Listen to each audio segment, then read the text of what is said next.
They join us this morning on the second half of the program for a debate. Good morning to both of you. Good morning, Greg. Greg, thanks for having us. Pleasure having you on the show. Paul Cisney, this is your second or third time running? Third time, Third although, time. although the second time wasn't much of a run because I had been diagnosed with prostate cancer. And tell the listeners about yourself and why you hope the third time is a charm. Well, I'm a local attorney. I've been practicing law for a little over 30 years, and I think the people of this community, the people of this state, are looking for a change. We've been on the same course for the last 6 years, and it hasn't been successful. It basically is a course that's consisted of big tax breaks for the wealthy and big corporations and big service cuts to everyone else, cuts in education, cuts in protection of natural resources, changes in our approach to government and the idea of good government, which we simply have abandoned on so many issues, which consensus existed in this state for over 100 years, have been abandoned in the last 6 years, where we have this agenda that's basically focused on taking care of big donors and not taking care of the needs of the people of this community and the needs of the people of this state. And I think that we need a change. State Representative Jeremy Thiesfeld, you are running for what term would this be? This would be my fourth term in the State Assembly. All right. Tell the listeners about yourself and why you are running for re-election. Well, thank you. I'm a native of Fond du Lac. I was born here in 1966, so if you do the math, that tells you I'm going to be 50 years old this year. And I didn't live here for much of my youth because my family moved to the south because of my, south of the state, I should say, because of my father's job. My father was a truck salesman. My mother had 11 children, so she obviously needed to stay at home with all of those kids, and that was a blessing for my family. I was able to move back here to Fond du Lac in 1999, having been employed as a teacher in both Minnesota and in the Milwaukee area for 10 years. I was able to come back and continue my teaching at Winnebago Lutheran Academy, and did that for 12 years. And during that time, I decided to run for city council, which fit with my job description at WLA because I was teaching government, and that certainly made me a better teacher being involved in local government. I enjoyed my time on the city council and thought I'd give it a shot at the state assembly. And after being elected 3 times to the city council, I've now been elected 3 times to the state legislature. I think that the people here have supported what I have done in office, and I'm asking for a 4th term from the people of the community. Governor Scott Walker has proposed delaying projects and borrowing rather than raising the gas tax and vehicle registration fees. Assembly Speaker Robin Vos has balked at that, saying it's not a long-term solution. The Assembly Minority Leader, Peter Barca, called Walker's plan disgraceful, and he also ripped Republican representatives for rejecting a Democratic plan to raise the gas tax. He says he doesn't have any faith Republicans will reach a solution. Vos shot back and said Barca is constantly critical, and it's hard to work with Democrats who believe Vos, in his words, sucks, unquote.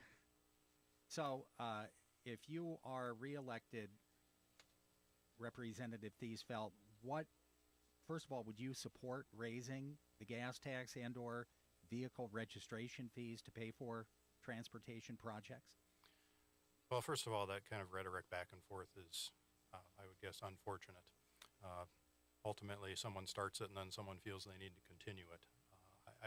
I would prefer that we just look at what the problem is that exists. And it's pretty apparent, although we're not entirely sure, it's pretty apparent that we do not have enough money going into the transportation fund.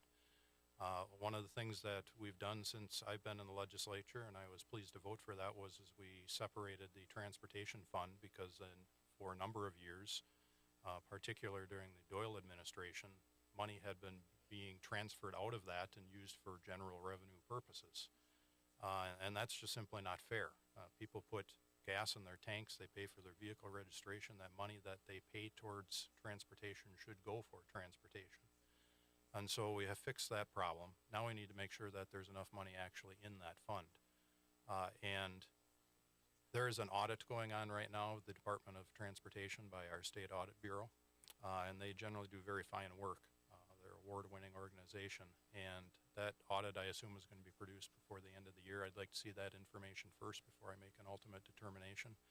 But if it is determined that we need to raise more revenue for the transportation fund, most citizens I talk to, I'd say 8 out of 10, say that if we have to choose from a bunch of bad options, the best one to choose would be to raise the gas tax. And Paul Sisney, what do you think? You know, there's actually a remarkable consensus beyond the rhetoric. There's actually a remarkable consensus on this issue. I think, and I would agree with Jeremy, probably 8 out of 10 people you talk to are comfortable with raising the gas tax. We used to index the gas tax in Wisconsin, and that was abandoned probably about 10 years ago. So that way, at least the amount coming in was consistent with the rate of inflation. Now, road building actually tends to have greater inflation than general inflationary trends in the country. But I think that's certainly a solution that could be looked at. We actually had statewide, we had what was called the Turnout for Transportation. We had a meeting in this county. Bunch of people were there, probably 75 people there. The county executive was there. The city manager was there. Most of the village and town chairs were there. Village presidents were there. And the highway commissioner for Fond du Lac County was there. And there was a remarkable consensus in that group that this is probably the type of thing that we should be looking at. I mean, I want to look at all options, but I think it's certainly a reasonable one. Jeremy wasn't there, and nor was Senator Rick Gudix, and I don't understand because it was certainly well publicized, and I think it's an area that people have a lot of concern. When I talk to people, there's probably no issue that people raise more than the state of our roads. Not only the situation with Highway 23, but the poor shape of our roads over the last few years. We're now the third worst roads in the country in terms of our infrastructure, in terms of safety, bridge safety, condition of roads. And those are things that need to be addressed. So I think there are solutions that can be reached, and I certainly think the idea of indexing the gas tax and making adjustments on the gas tax is a reasonable way to look. Unfortunately, we've got groups out there. We've got Wisconsin Manufacturing Commerce that's been attacking Mark Harris now because he suggested he might do it, and lo and behold, the taxophobes are out. God forbid we should do anything to interfere with tax cuts for rich people and big corporations, and that's their agenda. And that kind of public service agenda is what is unfortunately disrupting the services in this state. Is there anything off the table for either of you, the toll road proposal? I would be extremely reluctant to consider toll roads. First of all, you've got to build an infrastructure for the toll roads, and that's an enormous investment up front, which shows no revenue stream up front. That's simply a cost measure. Second of all, it's going to lead to greater congestion. And third, that just is not the tradition in this state. We have never been a state that's favored toll roads. We always sort of diss Illinois because we've got to go through toll roads, and we don't expect people to do toll roads in this state. We want to move transportation smoothly. Yeah, I'm toll not fond of the toll roads either. One of the problems with toll roads, first of all, we have the federal government. We have to get special permission from them to do it. And I won't get into the details of that law from, I think it was back in the Eisenhower administration. But the problem with your toll roads is that people have a way of avoiding taxes when they can. And if you're going to, say, put a toll out on Highway 41, there's going to be a heavy increase in traffic out on Highway 175 and other township roads, which is going to exacerbate the problem we have on those roads. And so I don't think that's the solution. But, if I could just quickly address an issue here, Paul seemed to challenge the fact that I wasn't at that meeting last week. Well, I can only go to meetings that I'm aware of. I have not hid from any issues. I have had public meetings where people came during Act 10, where over 200 people showed up. So to kind of hint that I was somehow avoiding that issue is just unfair. Senate Democrats are demanding the legislature convene immediately to approve upgrades at Wisconsin's largest veterans home. The push to look into conditions at the Veterans Home at King has intensified since a report in August raising questions about substandard care, medical errors, staffing shortages. Is there a need for the legislature to act right now, Paul Sisney? Yes, I think that there's been a remarkable reluctance by this legislature over the last few years to investigate anything that goes on with the administration and its appointees. This is a situation that is reaching critical mass, and we've got veterans who are not getting adequate services, whose services are being delayed, who are getting substandard care, and this needs to be looked into quickly, and acted on quickly. Jeremy Thiesfeld? Certainly, I wouldn't have any problem with looking into that and getting to the bottom of the problem. But, to just gut check, suddenly just dig into something without examining it to make sure that the depth of the problem really exists. You know, the media has a tendency, no criticism you, Greg, but the media has a tendency to kind of run with the story and blow it up bigger than what it is. But if we have veterans who are not receiving adequate care, who are not being treated as they've been promised, you know, we owe that to them, and Well, we should. the legislature could go in and immediately upgrade fire alarms, the electrical system, put in new flooring, renovate rooms. Well, that's all stuff that could be done, I'm sure. And I'm certain that the Veterans Administration in the state is looking into all those sorts of things. The people who run that organization are veterans, so to say that they don't care is just simply not accurate. But, you know, care of veterans isn't just a problem in Wisconsin, apparently. This is a nationwide problem. This blew up nationwide a couple years ago, and I would hope that the same outrage that's being expressed at the state of Wisconsin would be also felt nationwide at the problems that have been experienced with the federal VA. A federal judge next week will hold a hearing on a lawsuit filed by a liberal advocacy group to put Wisconsin's voter ID law on hold for next month's election unless the state can immediately improve its process for giving credentials to people lacking key documents. Attorneys for One Wisconsin Institute said in a filing in U.S. District Court that audio recordings made at Division of Motor Vehicle offices across the state showed that would-be voters are being given inaccurate and misleading information. Should voter ID be put on hold because of that situation, and is voter photo ID necessary to prevent voter fraud, or does it disenfranchise certain groups of people? Jeremy? No, it should not be put on hold. Just because there's a handful of DMV employees who were not, I don't know if they weren't trained properly or you know, they weren't paying attention when they were trained, the DMV is immediately working on fixing that. And so to put the entire law on hold just because of a few problems that have occurred, you know, I think you could look at any portion of election law out there and come up with a few problems here and there. You aren't just simply going to put on hold the entire program because of that. Paul Cisney? Well, not only should the law be put on hold, it should be repealed. This is a solution in search of a problem that never, ever existed. There has never been any evidence in this state or nationwide of any significant a type of voter fraud that this law is supposed to prevent, which is the idea that someone comes in and represents themselves as some other person to cast a single solitary vote in the name of some other person. This has basically been a right-wing agenda that's been put in place, along with a whole host of other laws that they put in place to basically restrict the ability of people to exercise their constitutional right to vote. The Constitution of the state of Wisconsin makes it clear that every person over the age of 18, unless they are on felony status, is an elector and has a right to vote. And these things impair the ability of individuals to cast their right to vote. And basically, this is a solution that's been put through by right-wing legislatures throughout this state to fix something that doesn't exist and basically to disenfranchise voters. This is Jim Crow legislation. This has the same look of Jim Crow legislation, which is a series of measures that are ostensibly race neutral, but certainly function to disenfranchise a group of voters, and quite frankly, very often minority voters as well as young people. Paul Cisney, the minimum wage was last increased in Wisconsin to $7.25 an hour in 2009. Would you support an increase in the minimum wage? Absolutely. I think that the minimum wage in time, and I'm talking over a period of 7 or 8 years, should be phased into $15 an hour. We used to have a living wage. In fact, for well over 100 years, we had a statute that mandated a living wage in the state of Wisconsin, which defined the living wage basically as something that can provide support and comfort to individuals.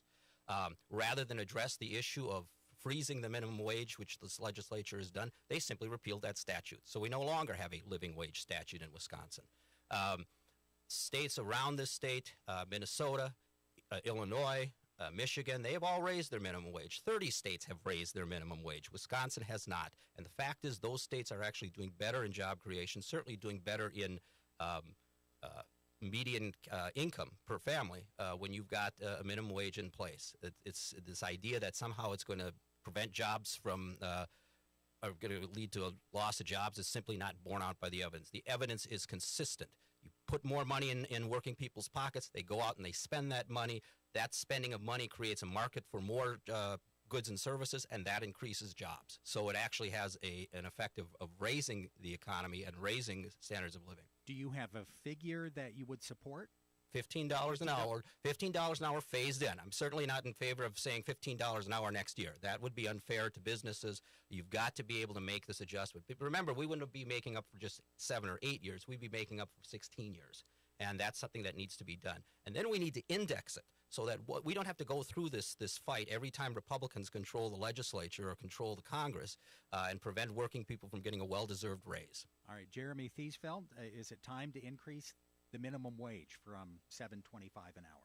No, and at that, to be suggesting that we would more than 100% increase what the current minimum wage is I mean, that's fiscal disaster waiting to happen. You look at small businesses, which is where most of the jobs are. Very few of them are paying their workers minimum wage as it is right now. Business owners will tell you they can't find somebody to work for minimum wage. They have to pay them more if they want more. I saw a study that said that of the hourly wages there are across the United States of America, only 5% of them are actually minimum wage. So clearly this is not intended to be what you would call a living wage where you're supposed to be able to support a family on it. These are entry-level positions. And to think that by artificially raising this, this isn't reflective of the market. This is artificially raising those wages to a point and thinking that additional money pumped into the economy is going to somehow create all kinds of extra jobs. It's not going to do that. It's going to cause people to automate and have fewer jobs. They're going to want fewer employees. Would you at some point, is there some point when you would favor increasing the minimum wage, or do you philosophically disagree with having a minimum wage? I would say when the market reflects it. Now, you could I'm not advocating for this, but you could make a case. There are some awfully smart people out there, a guy by the name of Milton Friedman, who said that we should not have a minimum wage at all. You could certainly make a strong case for that sort of thing. Now, my constituents nor the people of Wisconsin, I think, are supportive of that idea. But ultimately, it is going to have to be raised at some point. But to suggest a jump to $15 an hour, that's not just going to be a raise for your lowest paid workers, but everybody else is going to expect an equivalent raise too. And if those people are making more money, to think that they're going to be able to afford to buy all kinds of extra stuff, well, guess what? The costs of those products are all going to go up as well. I asked the state Senate candidates this question when they were on this program earlier this week, and I'll ask the same question of both of you. Since 2015, the Republican legislature and Governor Walker have made Wisconsin the 25th right-to-work state, partially eliminated the state's prevailing wage, scrapped the century-old civil service system of hiring and firing state workers. In your opinion, Jeremy Thiesfeld, why are these moves either good or bad for the state economy?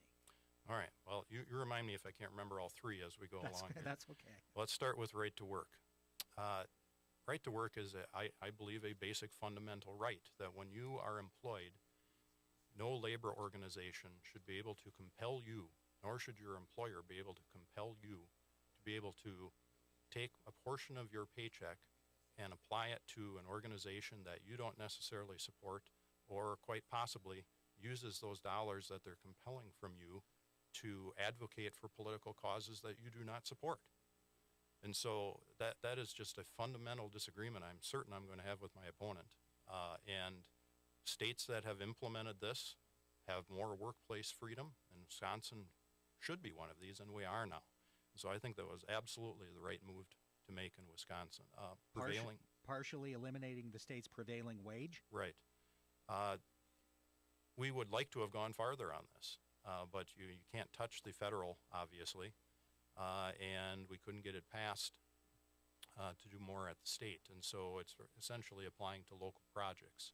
But, I talked to school districts in Oakfield where they had a project that they wanted to do that they could not afford to do because of the prevailing wage. And so this was artificially driving up the costs of projects and preventing school districts, towns, cities, and villages from being able to do the projects that they can because they're forced to pay more for the work than is necessary. And scrapping the civil service system of hiring and firing state workers. Workers ought to be receive raises, get hired based on their qualifications, not because they're good at taking tests. And that civil service system, had its place in one point in time, But, that was 100 years ago that was put in place. And this idea that just because something's been around for 100 years that we have to maintain it, no, I wouldn't agree with that at all. I think you should constantly be looking at these policies and making sure that they are up to date with what the modern needs are in today's world. All right, Paul Sisney, we'll go one by one, and let's start with that, scrapping the civil service system when it comes to hiring and firing state workers. Apparently, the Wisconsin legislators, the Republican majority, feels that it is wiser than all of the generations that have preceded it, starting with Bob LaFollette. The idea of civil service was that you create a fair system where everybody demonstrates whether or not they are capable of doing the job, and you do that by an objective test. Now you're replacing this with a subjective measure of resume, which means basically political cronyism. I like your resume better for some reason that's pretty hard to define because there are no standards that are set. So I think the idea of abandoning this is just simply kind of a part of this whole hubris that this legislature has been demonstrating for the last few years. Basically, we can do whatever we want, and we don't care what you think. When it comes to all of these measures that we talked about, when you talked about the restrictions on voting rights, when you talk about refusing to deal with minimum wage, ask California how raising a minimum wage to $15 an hour is working out. It's actually working out quite well. They have the biggest job growth in the country. Partially eliminating the state's prevailing wage. I think that's another mistake that, once again, is not at all reflective of the consensus of the people. The idea of a prevailing wage is basically if you're going to hire people to do a job, you're going to pay them what other people would get for that job, like jobs.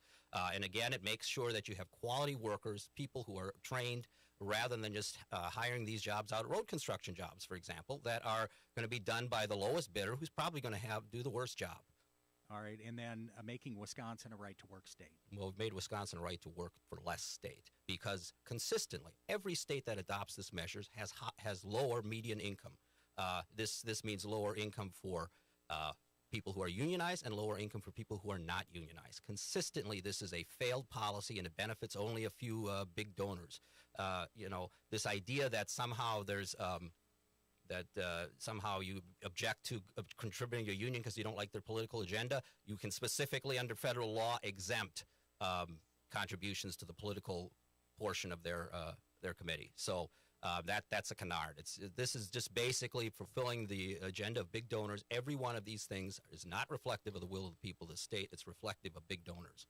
Overall, what grade would you give the legislature and the governor when it comes to improving the state's economy and creating jobs? Probably a D- or an F. We find ourselves once again in that bottom third. We were told that this is going to be a competition, that somehow this program of cutting taxes for rich people and letting it all trickle down and cutting services for everyone else is going to miraculously create more jobs. Well, it's not going to, because it's not rational. There is no reason, if you simply give a rich person a bunch more money, that they're going to create jobs. Why would they create jobs? That means that there's less money in their pocket. The way you expand an economy is you put more money in the hands of middle-class people, because they're going to go out and spend that money. The middle-class consumer is the job creator in this state. And so because we've gone this path, we're starting to move towards Kansas, which has been a complete disaster. All right. Rather than the places like Minnesota and California, which are having much more success in creating jobs. Representative Thiesfeld, Republicans have controlled the legislature and the governor's office for a while now. What grade would you give Republicans in the legislature and the governor when it comes to the state's economy and job creation? I'd say, considering what we started with, the terrible fiscal state that we were in at the time, and also considering I'd like to also let us have some room for further growth, I'd put it at a B+, A- in that area. I think that we have made some very difficult decisions. I go back to the days when I was first elected and we were going through some very difficult times. I heard from the people in this community, and there was a lot of support. There were a lot of people against the changes what we made, but I can tell you that there has been no period of time, 6-year period of time that I've served in the legislature, no period of time in the state's history where more serious, important change has been acted. And the people have put us back in control each time, and I suspect it's going to happen again, because the people were clamoring for change in Wisconsin, and we gave them that change. All right. 2 minutes to make your closing arguments, the most important 2-minute speech in your political career, Jeremy Thiesfeld. Well, thanks once again for having us on here, Greg. I have been honored to serve the city of Fond du Lac both on the city council for almost 6 years and now in the legislature for almost 6 years. I love this community. It's a great family-friendly community. I didn't have to move here. I wanted to. I brought my family back here, and I don't regret it at all. And I truly hope that my children one day are going to decide that they want to live and stay here in the community. Serving in the legislature is a big responsibility. As I just indicated before, I think that we have had great success in the time that we've been in the legislature. I would love to be able to continue that time in the legislature. I've had opportunity to work with some great people on both sides of the aisle.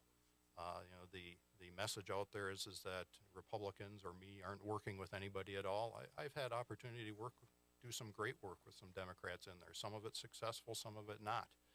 And that would be from some moderate Democrats, people like Rob Call, who's from Fond du Lac area, and he's not running for re-election because apparently he dared to work with Republicans a little too much, and now he's being drummed out because he was going to face a primary that he felt he wasn't going to be able to win. I've worked with Chris Taylor, who's probably one of the most progressive left-wing members of the Democrat caucus, and we've had some good discussions on bills as well. Fred Kessler, another one. All of those people I did good work with, and I will continue to reach across the aisle, work with them. If I get bills passed, great. If I don't get bills passed, I at least look to start important conversations about important issues in Wisconsin, and I'd love to have the people, votes of the people listening here. I'd love the votes of the people in the room here. I don't think I'm probably going to get Paul's, but I'm shooting for yours, Greg. Paul Cisney, 2 minutes. I think what we've seen over the last 6 years is a demonstration of hubris, a demonstration of a legislature that no longer is connected to the people of this state. It's not surprising. They basically gerrymandered themselves into a majority. In 2012, for example, Democrats received more votes than Republicans for the state legislature, 52 to 48%. Yet Republicans took 69 or 64 seats in that election. We need a legislature that reflects the values of this community and the values of the people of this state. I've lived in this community. I also chose to live in this community. I've lived here for about 12 years now. My son was living here for a while. He's now an adult, and he's living in Milwaukee. And my wife and I very much love being in Fond du Lac, very much love the neighborhood we live in, and a real sense of neighborhood. So we've been very fortunate to enjoy that.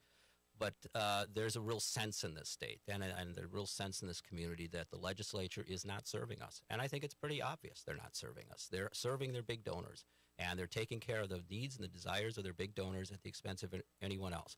We talk about something that it seems to be a fair consensus on, the need that we're going to have to make some adjustment to the gas tax. But there's Wisconsin Manufacturing Commerce out there bashing anybody who would ever suggest raising taxes and doing anything that somehow would leave with rich people with a little less money in their pockets. And so lo and behold, that will probably be decimated because they're already running ads against Mark Harris, who lo and behold actually discussed that just like Jeremy and I did and Dan Fine did last night.